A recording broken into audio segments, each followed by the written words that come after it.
Hi everyone, welcome and thank you for making the time today to join us. We really appreciate it. My name is Sonia Taylor and I am the Strategy Director at the MediaVantage. France has been in lockdown for nearly 8 weeks now, and as the lockdown begins to lift and the market begins to open up, French consumers are wondering how can they spend their share of the 55 billion that was saved during the lockdown. Lucky for us, nearly 30% of French consumers are saying that they look forward to traveling as soon as the markets open up again.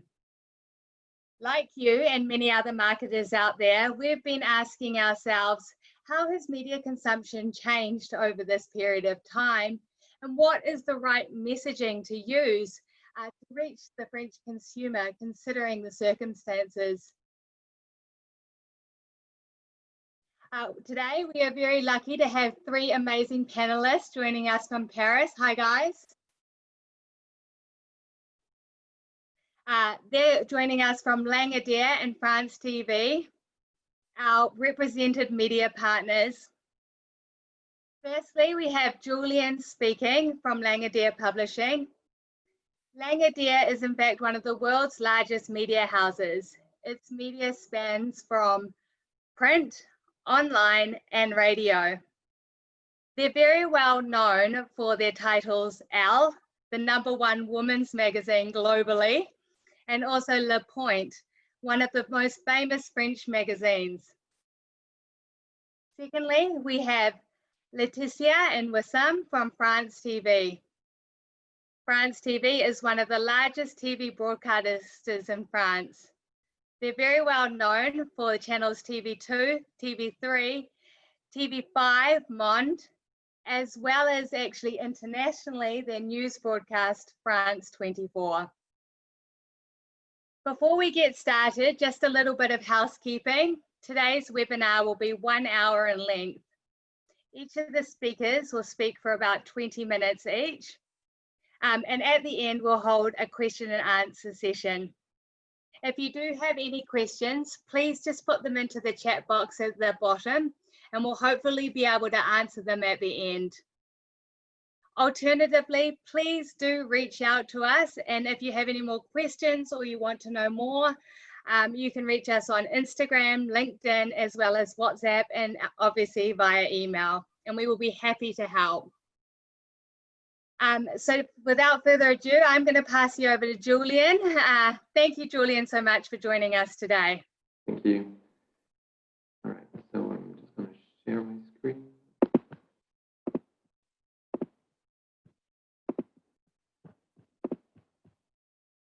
There it goes. All right, so I think everyone can see my screen right now. So thank you so much, Dan and Sonia, for inviting me here today. I'm very glad to be here. And obviously, I really hope that everyone is safe and healthy during this difficult period, of course.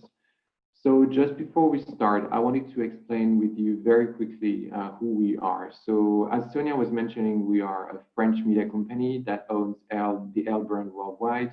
And we operate it through a licensing process in about 45 countries, but we do also publish some magazines in French that include the Journal du Dimanche, which is the Sunday's newspaper, along with Paris Match, which is pretty much like the French Life or equivalent Life. And we own also radio stations. We do also operate an international network of titles and representing titles. And we do represent Le Point, as Sonia was mentioning, along with Challenge, which are news titles and B2B titles. And finally, Air France Magazine, which is obviously, as you know, the in-flight coming from our national airline company. And we also have, and we also own Le Routard, which some of you may know, but it's very French. It's the equivalent of the French Lonely Planet. So we do have a variety of titles and media in the world, and with those, we're kind of able to see the biggest markets and how they're evolving over time. So 55. 55 is the first number I wanted to share with you today. 55 is approximately the amount of days it would take me to walk from Paris to Dubai. Well, it is true. There are about 6.2 thousand kilometers from Paris to Dubai, and it would take me around 1.3 thousand hours to walk from Paris to Dubai. but it's actually the amount of days that France was in total lockdown for. And by total lockdown, we really meant it.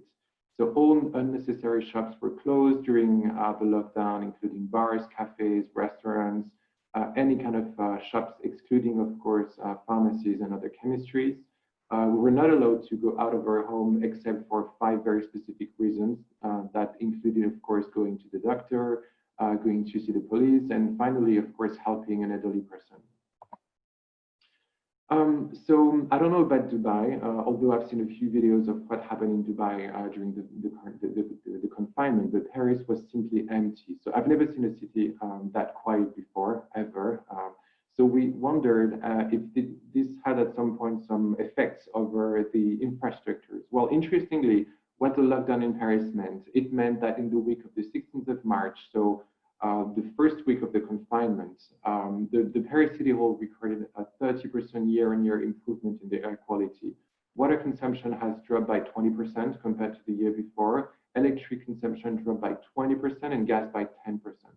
Then the tonnage of waste fell by almost 40% compared to the week before, and noise emission also was reduced by 80% during the day and even more, 90% during the night. So when we have a look at this noise emission, I think it's very interesting. So on the left chart, on the left side of this chart, you have before lockdown, and then on the right you have after lockdown and being locked down, actually. So I've added for you some cute GIFs of plane taking off. So as you can see, those are the 2 major international airports of Paris. So the one on the top right is Charles de Gaulle, so which is the one actually flying from Paris to Dubai, and at the bottom it is Orly. And so this one is actually flying mostly to Europe and also Western countries such as the US, for example. And then on the right, as you can see, Charles de Gaulle was still operating, but only half of it. And as you can see below, where Orly was actually present, Orly was closed and is still closed, due to open on the 26th of June. So obviously noise emissions have reduced drastically. Then we also had a look at some good news. So the pollution. So again, on the left chart, you have before lockdown, and on the right chart, you have during the lockdown. You can see that pollution was drastically reduced during the lockdown. So I'm not going to go through all those numbers, but this should really give you an idea of where we are today. And it's interesting just to see that we've gone from, well, today we only have 933 cases in intensive care. Those numbers are dated yesterday. And so at the peak and during the peak of the COVID, were more than 7,000 people in intensive care. So we've gone a very long way, starting from our confinement, starting on the 16th and 17th of March, and which ended actually on the 11th of May. And the result is that we managed to flatten the curve. It is very important. And as you can see, France is really on the right track to actually going through this crisis. And thanks to many, many different health measures, we're going to be able to go through it. This chart is also interesting because it shows that, in fact, France was the first European country to progressively and to actually see for the first time a case in Europe back, as I was saying, the 16th of January. And you can see how progressive this has been. So we've gone from a national recommendation, then to localized recommendations, and then to finally a national lockdown. You can also see that pretty much every European country have put in place a very strict national lockdown around the 16th or 17th of March. Every country except the northern countries, the Scandinavian countries, which haven't put any lockdown in place at all, and which, when you have a look at the amount of death and casualties, of course, is actually doing fine, because this is mainly due to the fact that they have a very organized and healthy also system. So obviously the lockdown has strongly affected the travel sector, as European traffic fell by 98% compared to the year before in May.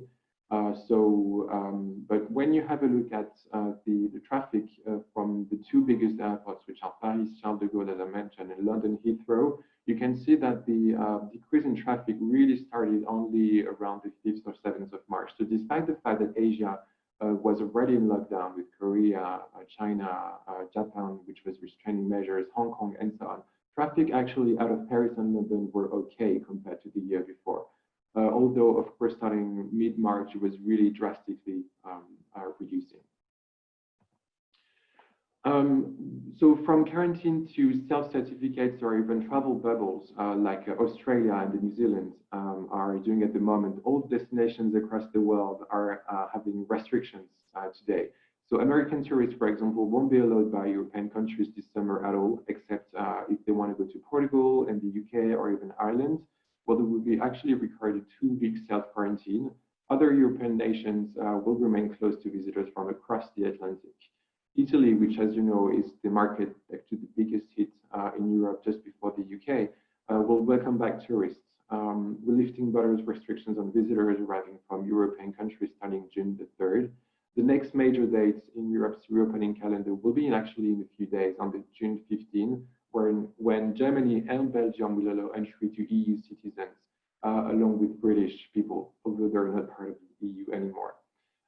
So our Prime Minister announced very recently that France will actually do the same, no quarantine for any European visitors as of June 15. However, starting on June 8th, France will ask British visitors to complete a voluntary 14-day quarantine, but it's more of a retaliation measure actually than a true health need. So June 15 will really be the day for tourism in Europe.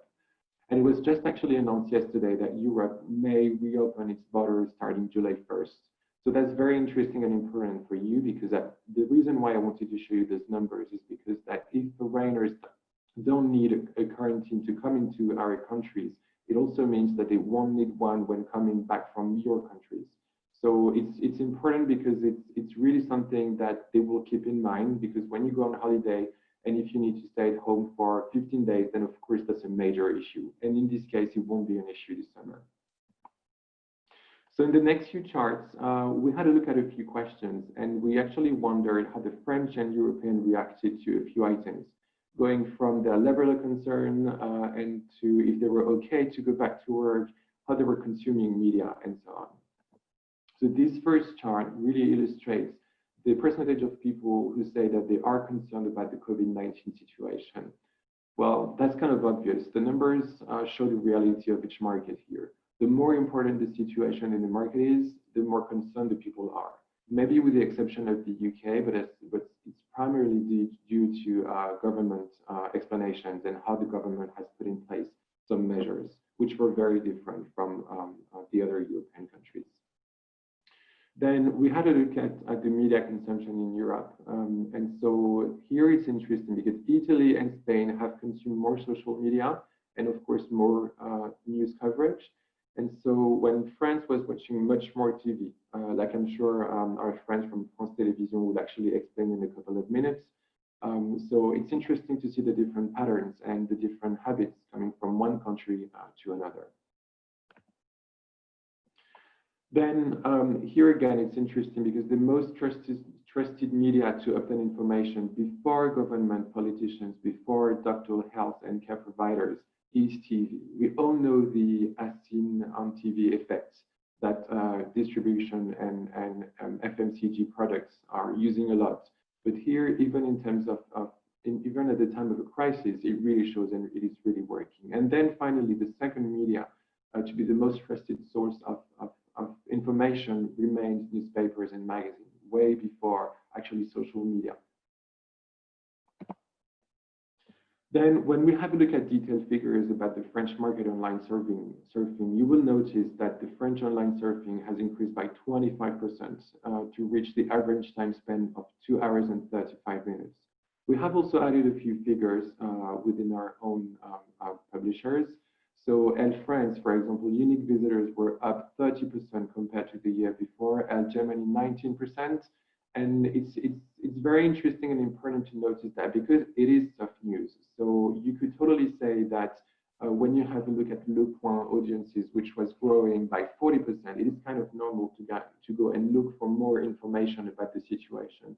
But people were also looking at a way to entertain themselves and to kind of look for other type of information. And this is the type of information they've been looking for. on our websites.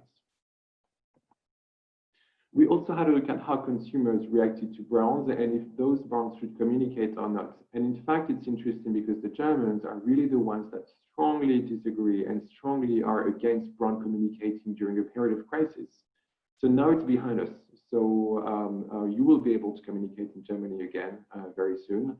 Italy and France, on the contrary, are really two countries that brands still want to communicate. So France, as you know, has a strong social protection system. So it's really no surprise that French people rank amongst the first to say that they're comfortable with actually going back to work.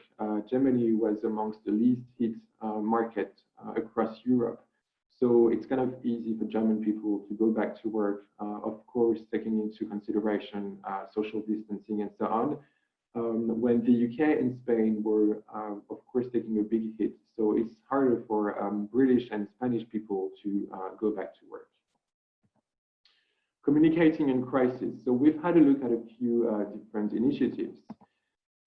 Studies find that when the crisis ends, most consumers will stick to brands they know and they haven't really engaged with. But it doesn't mean that it should be exactly in the same environment as they have done in the past. On the contrary, actually, using data to retarget your own audience, but in a different environment, is a way to surprise a consumer and also to show them that you're still communicating, but in a different environment. But to communicate still according to surveys, you would need to capitalize on 3 pillars. So the first one, as I write, is to be transparent. The second one is you need to build relationships and have a reassuring tone. Of course, we don't want to have a negative speech at the moment. And finally, be practical. In the case of tourism, creating an interesting content that capitalizes on your stories, on your activities, on your values is really something that can inspire our readers or viewers. It's a good way actually to engage with them at the moment. I wanted to share an example with you, which was just launched a couple of days ago by Accor. So Accor, as you probably know, is one of the biggest hospitality leaders in the world and has just begun to reopen some of its hotels. Of course, 90% of their hotels were closed around the world, so they really need to reignite the love of travel. That's how they call it, actually. So Accor is really investing in the rise of travel and their services industry. So they launched this campaign with a short film designed to reassure their guests and potential guests and to create desire while literally uplifting its audience. And I'm going to show you this small film right now. Travel, travel, travel. We're taking off to new horizons. We do anything for a little escape. Far, far away. Yum. Just a little whiff of summer, a sprinkle of fresh snow. Who's ready for skiing? A little dip? So refreshing, isn't it? Let's celebrate your limitless creativity, your dreams in a drawer, your positivity, your imagination, your endless passions. As you hit the road again, our hotels are doing more than necessary, so you won't have to travel like this. Or like this. Travelers, our hotels will welcome you back in full safety. All. Ensure you are all safe. So as you can see, it's a really interesting and I think clever way to engage with the audience and uplift them with humor and something funny actually that you really want to share, because we've all done those kind of things and thinking about where you would go when we were all confined into our flats. And speaking of Accor, I just wanted to show you what we've done with them in the past few months. So that's an example that we've done with them in the L network with Sofitel, which is one of their high-range hotels. So we're basically sending some influencers in a few of their hotels, and then we created some content with them that we're hosting on a native page. And as you can see, the results were very good because we went up to 2.2 minutes in time spent. Then another one was a bit different. This one was for M Gallery, still for Accor. So MGallery really takes the position of being the leader in the decoration and design within the hotel group. So here we've done pretty much the same, but in a different tone, and putting really in front of the camera who designed the hotel and where this was coming from, where the inspiration was coming from, and so on. And here again, the results were very good. And then finally, the last example I wanted to show you was something that we have done in the past for the Japan National Tourism Organization. And this is really interesting because we've worked with them and we've identified the needs depending on the countries. And so, of course, needs go with different positioning. So, for example, in the US, they know that US citizens, when traveling to Japan, they are really looking for escapism and different food opportunities and all the food they like. Although for people coming from UK and France, for example, they know that really looking for a spa and really healthy experiences. So we worked on different approaches according to the country. So still in the travel industry, so regions and countries are slowly beginning to open up, as I was saying, but the outbreak will for sure change how we think, act, and travel, at least in the short term. The pandemic is going to slowly fade away, hopefully, but the major after effects for now is probably going to be psychological.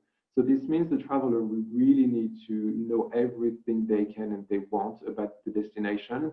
And I truly think that the positioning of Dubai and the region, which has always been about keeping everyone safe, will play a big role and will be a key advantage. I also wanted to give you a quick look at the luxury industry because obviously travel is a big part of it.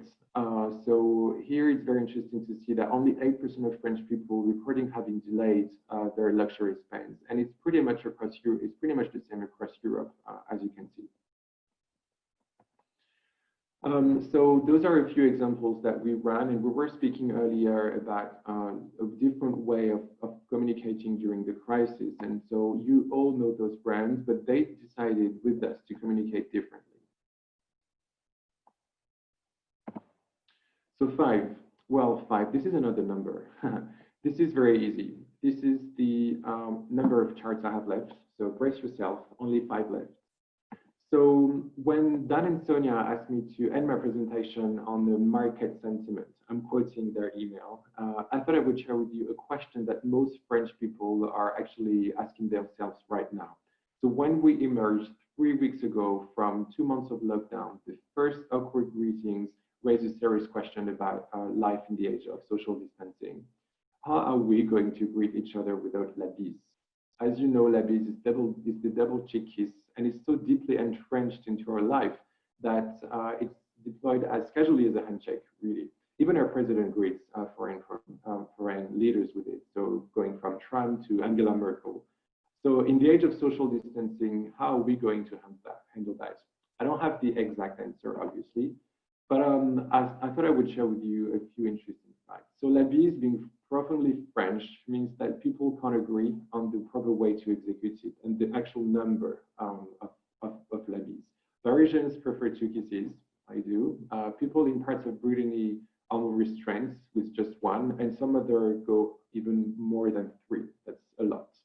So if you ever wondered, there's actually a crowdsourcing website done to check how many bees you should make in each region. In the early days of the pandemic, mid-February, we were still all doing la bise. I remember attending client meetings. We were all looking at each other, wondering whether we should make la bise or not.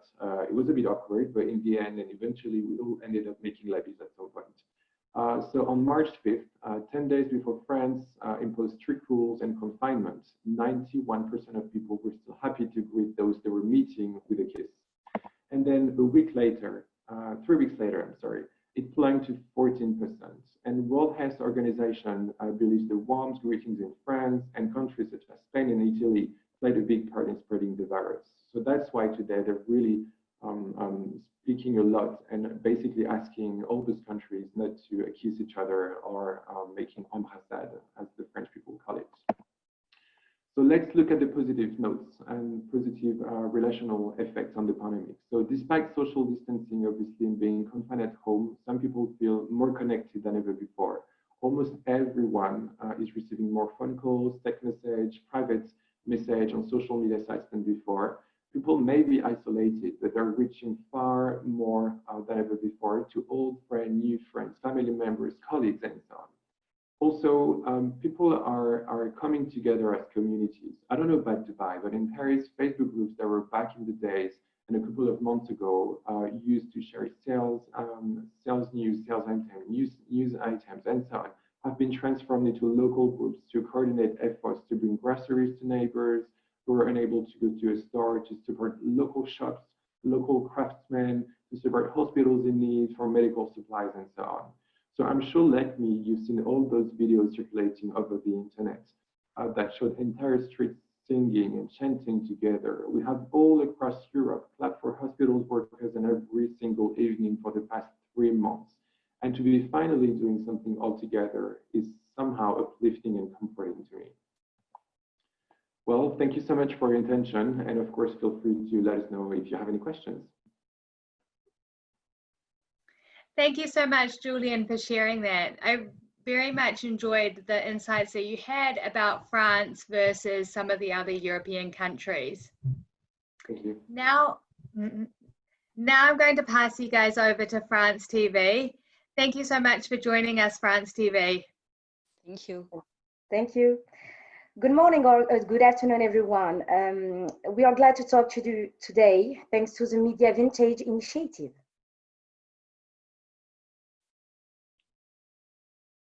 The MediaVantage partners with France Télévisions Publicité since last year in 7 countries across the Middle East. The leading media sales house in France can offer 30 national TV channels, 3 international TV channels, as well as radio station, website, and social media. In France, France Television Group record an average of 52 million viewers per week. That made it the first media in France with more than 28% share of audience. We, Wissam and Laetitia today, alongside with Lagardère, will share with you our insight on the impact of Covid-19 in France. So, coronavirus pandemic has impacted global economy and consumer behaviors. What's next? This is a question we'd like to address today. The agenda will be split into phases. The first one will resume the impact of the pandemic, and the second phase will mention about the perspectives for the future. We'll start together by positioning France in its global pandemic. As of today, France is the 12th position for the countries the most impacted by the virus in the world, and the 5th position in Europe after the UK, Spain, Italy, and Germany. The main worries in France were the restricted numbers of beds in reanimation services, as well as the lack of masks, and the fears of having an elderly relative in long-term care houses that were the places with the higher risk of infection. Since the 11th of May, regions in France are identified in green and red zones. This helps to qualify the risk of the pandemic and distinguish where the measures are more or less strict, and for now on, only the region of Paris is still in red color. We have all faced an unpredicted situation of 8 weeks of general lockdown. In order to maintain employment and reduce the collapse, French government has implemented exceptional regulations. For example, the salary of 12.4 million employees whose company had zero activity had been paid by the French government. Schools were the first to reopen that have allowed some parents to resume to work, and it's still in progress. Since the end lockdown from the 11th of May, wearing a mask is mandatory in public transportation, and it's subject to a fine of 135 euros if ones don't. Bars and restaurants couldn't offer takeaway or delivery services during the lockdown can reopen progressively from the 2nd of June. This only for those with terrace for obvious reasons, but owners collide with the unfortunate bad weather since then. Let's see how France is coming out of this general lockdown. During the lockdown, French people have saved 55 billion euros, approximately more than 200 billion dirhams. When some predict that French people will remain prudent on their spending, others have already noticed that French people encourage and support the economy by going back to the restaurants, for example, or by booking their summer holidays, meaning that people seem to want to enjoy life again. When asking French people about what they're planning to do after the 11th of May, we were given several answers, but main priorities were attributed to outdoor activities like restaurants, parks, weekend getaways, as well as culture and travels. Since March, French individuals have increased their TV consumption by more than 1 hour per day. Paradoxically, in general, TV sales out had observed a decrease of their revenue of 44%. France TV Pub showed a little more resistance with a decrease of 37% and gained 2 points of market share. Since 6 weeks, we have observed a shy increase in advertising investments, and we're optimistic for the weeks to come. However, we stay cautious. Since TV is the echo of the business health, the national GDP has been estimated minus 11%. From the first week of the lockdown, we observed in France television channels a rise by 20 minutes per day of TV consumption that made it a total of 1 hour and 17 minutes per day on the TV screen. The gain of audience, a rise of 29%, has been observed mainly on programs aired before 8 p.m. Our digital platform has increased its number of video viewed by more than 20% compared to usual traffic before the lockdown. TV had a key role during this period, and it has been considered as the mass media adversary anti-fake news. From the very beginning, France Television mobilized its channels and priority were given to information and proximity. This by reinforcing the news, decryption, education, and entertainment programs. All editions of France 2 and France 3 have been readapted to offer the most diverse and complete information to all French people in order to give a full account of the Covid-19 crisis. On the other hand, France 4 offers educational programs to help parents who needed to do homeschooling to their kids. All of those editions have been rethought with a view to interactivity and dialogue with the public in order to answer the questions that everyone has about the COVID-19 and how to deal with them. The health crisis was sudden and brutal. The high level of uncertainty about health and economic risk brings out new values among the French population. The quest for meaning has never been stronger. That made it a great moment for television. Some have rediscovered the small screen during lockdown to keep them company if alone or as a family, including the younger generation who had been turning their back on it. Over 50 million viewers are watching programs broadcast by France Television each week. Programs we have nimbly reworked since the beginning of the crisis to fulfill public service missions that have never seemed so necessary. Our television channels are playing a pivotal role in shaping society, informing, entertaining, educating, and cultivating people from all walks of life. The international news channels, France 24, retains its editorial line based on its 4 pillars: information, economy, debate, and culture, while adapting its program to the current context and creating new productions specially geared towards this health crisis. The international airing of the channel was even used by some governments, for example, like in Kenya, who uses France 24 English feed to pass communication to the Kenyan population. The outsider social media Brut has recorded plus 30% of the video views on all digital platforms in France. On Instagram, Brut was the first publisher for videos related to the coronavirus. National and international medium went into a deeper communication with messages related to solidarity and support. Less conventional programs are more than ever in the spotlight, and more media are putting in to meet a need for storytelling and meaning in the communication of a new era. As seen earlier, despite the increase of audience, on TV our activity has been impacted. It started with cancellation from advertisers within the travel industry from early March. Then the announcement of the general lockdown on the 14th of March has been followed by massive cancellation from advertisers from automotive, industry, luxury, specialized distribution, and news. Whereas other sectors showed more resistance, like food, retail, plus 38% of revenue generated in March, hygiene, health, finance, and pure players. Some advertisers in the tourism industry have started to reinvest and showed up again on TV. For the moment, it is mainly some French regional tourism boards, car rental companies, willing to promote their destination and services at the dawn of summer holidays.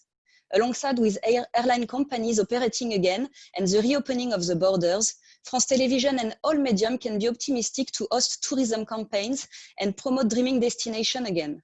Indeed, worldwide-wise, executives and high-income profiles are ready to travel again. So let's focus now on the new aspirations and requirements of French consumer. The crisis seems to have accelerated emerging consumer trends. Today, consumers expect more transparency from brands.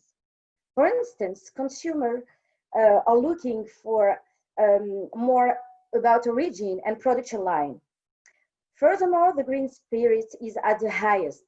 This is due to several sanitary crises before the Covid-19, which impacted our manner to consume. French people are now more concerned and sensitive about health security, preservation, environment, and sustainable economy. Consequently, they are more inclined to buy natural, bio, and ecological products. In addition, during this crisis and lockdown context, we see the rise of e-commerce versus physical shopping.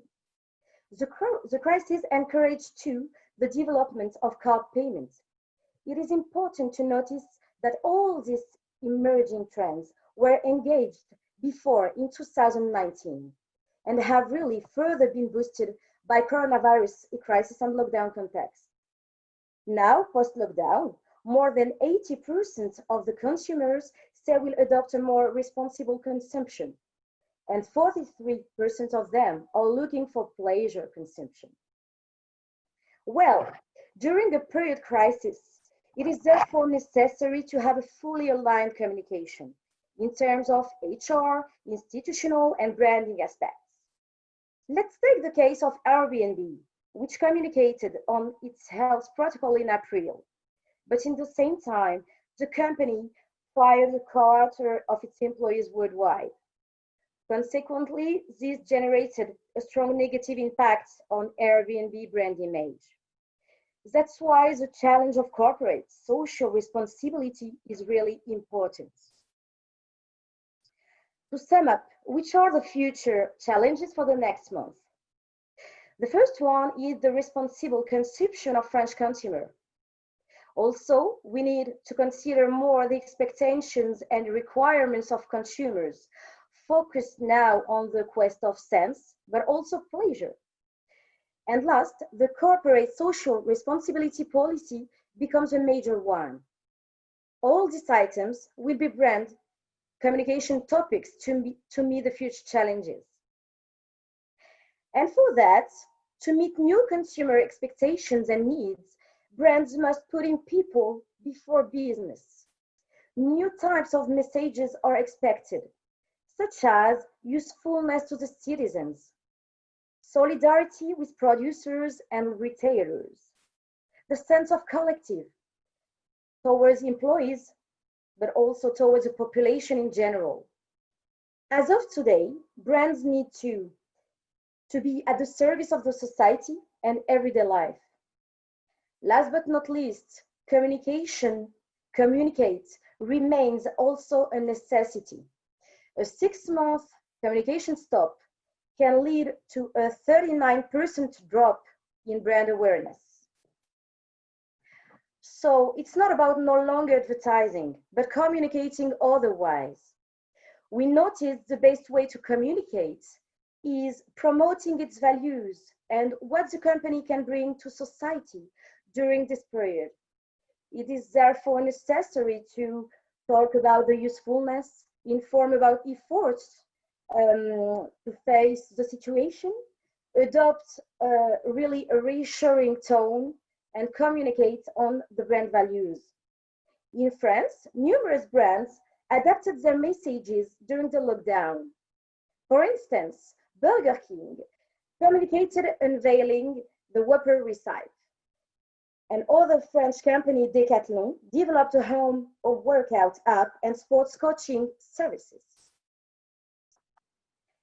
In this period of sanitary crisis, France Télévisions Publicité has demonstrated its commitment and solidarity towards advertisers, making its advertising slots and digital inventories available for free to support responsible initiatives, like companies that offer their services free of charge to the French people during lockdown.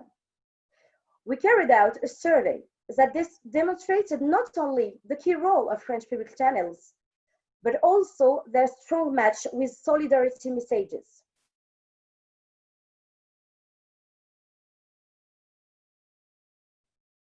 So, to conclude, at France Télévisions Publicité, we believe it's our public purpose to contribute to recovery and help our partners in difficulty. Advertising is an investment in our future economy, which collectively need. So we are committed and offer you ad solutions and services which aim at reviving your activity. That's why we launched a new marketing service, Akuo, meaning to listen in Greek, based on artificial intelligence technology, and that allow us today to establish links between brands and consumer behavioral data. Last but not least, the second semester is announced to be busy in our channels.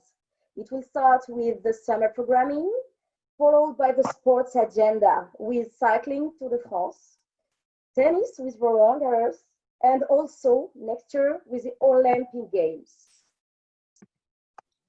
We have now finished our presentation, and you are welcome to ask any questions. Thanks you so much for your attention. Thank you so much, France TV. That was very interesting. I particularly liked how you raised the points around the importance for brands to make sure that their brand message and their corporate message are the same for the French people during this time. So now we're just going to open it up to some Q&A. Please keep the questions coming. We've had quite a few questions here. So I'm just going to kick off with one that's come through. So Julian, this is for you to start the conversation. With the upsurge in COVID content, how can brands ensure that it's the right environment for them? I think, well, that's a very good question. So I think it's a good question in a way that we are controlling our environment. So which means there is no bad surprise, I mean, for the advertisers. So our environments are completely brand safe. As we are creating the content, we distribute it, so we know where to place our partners. So this really means that there will be no surprise for any of our partners today to be adjacent to a very negative news, for example. So I think, yes, this is truly still the right place for our partners to communicate. Yeah.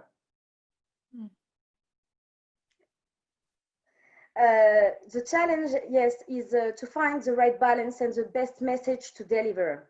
Obviously, we noticed that the evolution of advertising messages are now more focused on people and corporate social responsibility. In French public channels, we ensure the better qualitative and safe environment with short slots on TV and digital. Great. Have you got anything else to add? Cool. Thank you so much. That was very interesting. So, okay, just another one from the chat here. What would you recommend for the travel sector at this time? Julian, I think you should kick this one off. Okay. So obviously the travel sector, I think, is going to need a lot of cash right now. So like pretty much every company, by the way. The travel sector is probably going to discount a lot. So whether this is airlines or hotels and so on. But the travel sector, maybe you should also remember that discounting, well, like any brand actually, if you're discounting too much, it's also diminishing the image of your brand, or at least could jeopardize the image of your brand. So that's why working on brand image and also awareness, generally speaking, with a less ROI oriented campaign should also maybe kept in mind, because obviously everyone is going to be discounting nights, hotels, flight tickets and so on. Same for fashion actually, But brand image is still very important. I mean, Apple wouldn't be capitalized a couple of $1 billion without branding, right?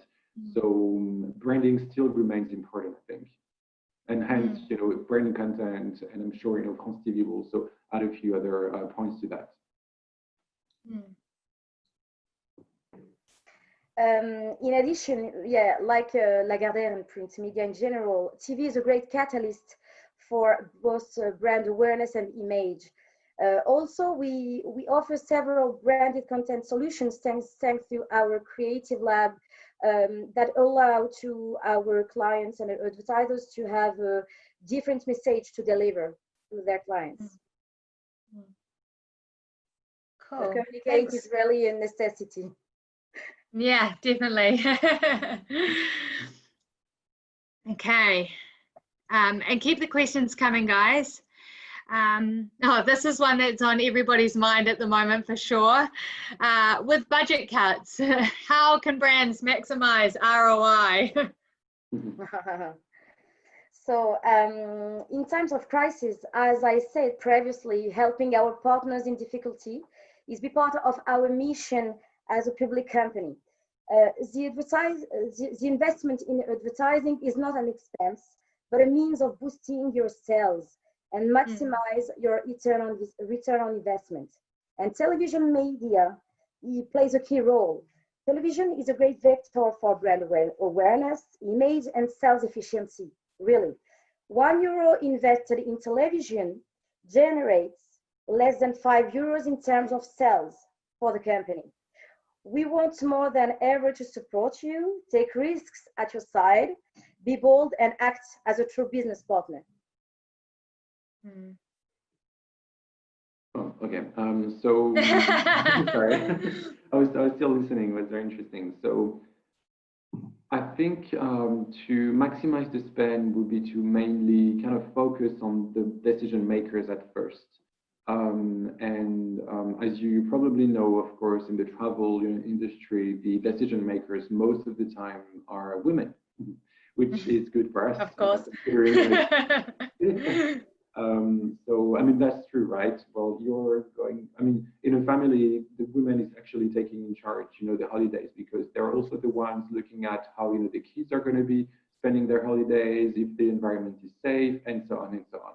So either way, yes, targeting at first decision makers so that there is no discrepancy in the spends would be, you know, the best solution to me. I think that's a good point, and particularly about women making the decisions for sure. I knew you wouldn't take it otherwise. Do the contrary. Okay, cool. So I think we have time just for one more question. France TV, I think you might be quite good at answering this. Do you have any idea about the travel intentions to the UAE? Yeah. So a survey carried out in April shows that the Middle East is the third destination mentioned for traveling intentions. Great. Asia, yeah, Africa, South America, and Pacific region. So it's a great news. Yeah, exactly what we want to hear. And a lot of brands from the Middle East also, they started some digital communication, and it plays a great role in individual projection to traveling soon. For example, like Abu Dhabi communication with their spot Stay Curious, or with airline companies, for example, by posting some communication like Emirates informing about the hygiene kits distribution, or Saudi Airline and their partnership with Dettol for the sanitization. So yes, it's also a great role to do some projection to travel again. Yeah, I definitely feel like brands have been quite cutting edge in terms of the communication that they've been putting out there. And I think they're getting a lot of notice from the viral factor as well from those communications. So it's wonderful to see as well. So I'd like to thank everybody for joining us today. It's been great having you here. And thank you to our panelists from Paris. We really appreciate you making the time as well. If you would like any more information on this, please do reach out to the MediaVantage team. We're available on email, our website, Instagram. The recording of this webinar and the presentation will be available on our website in the days to come. Also, please subscribe to our Instagram for more updates on upcoming webinars, particularly for different markets around the world. So thanks again for joining us. Thank you, everyone. It's been wonderful to have you.